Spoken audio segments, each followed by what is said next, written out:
Hey guys, 1 வீக்காக எந்த வீடியோவும் போடலை. ஏன்னா என் பசங்களுக்கு ஸ்கூல் ப்ராஜெக்ட் இருந்ததில் கொஞ்சம் பிஸி ஆகிட்டேன். ஓகே, இப்போ இந்த ஆர்டர்ஸ் பற்றி பேசுவோமா? இது நாகப்பட்டினத்துலேருந்து வந்த பல்க் ஆர்டர்னு சொன்னேன்ல, அது வேறு யாரும் இல்லை, என்னோட காலேஜ் ஃப்ரெண்டு தான். ரொம்ப க்ளோஸ் ஃப்ரெண்டு எனக்கு.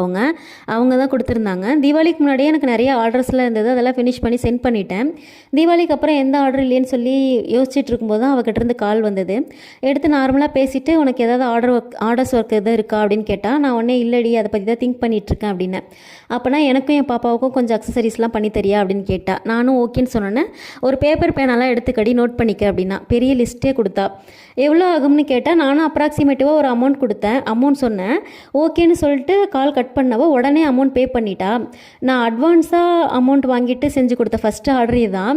எல்லாமே செஞ்சு கொடுத்ததுக்கப்புறம் டோட்டல் அமௌண்ட் எவ்வளோன்னு கேட்டால், நானும் சென்ட் பண்ணேன். அப்போ ஒரே ஒரு கேள்வி கேட்டேன் என்கிட்ட, ஏ கவி, எனக்காகலாம் ப்ரைஸ் கம்மி பண்ணி சொல்லாதடி அப்படின்னு. இவ மட்டும் இல்லைங்க, என்கிட்ட ஆர்டர்ஸ் கொடுத்த என் ஃப்ரெண்ட்ஸ் எல்லாருமே காமனாக சொன்ன வார்த்தைகள் இதுதான், எனக்காகலாம் அமௌண்ட் கம்மி பண்ணாதம்மா அப்படின்றது. என்னோட ஸ்மால் பிஸ்னஸில் இது வரைக்கும் என் ஃப்ரெண்ட்ஸ் ரொம்ப சப்போர்ட்டிவாக இருக்காங்க. இது மாதிரி உங்களுக்கும் ஃப்ரெண்ட்ஸ் கிடச்சா நீங்களும் எதை வேணாலும் தைரியமாக ஸ்டார்ட் பண்ணுங்கள். கண்டிப்பாக ஜெயிப்பீங்க. தேங்க்யூ.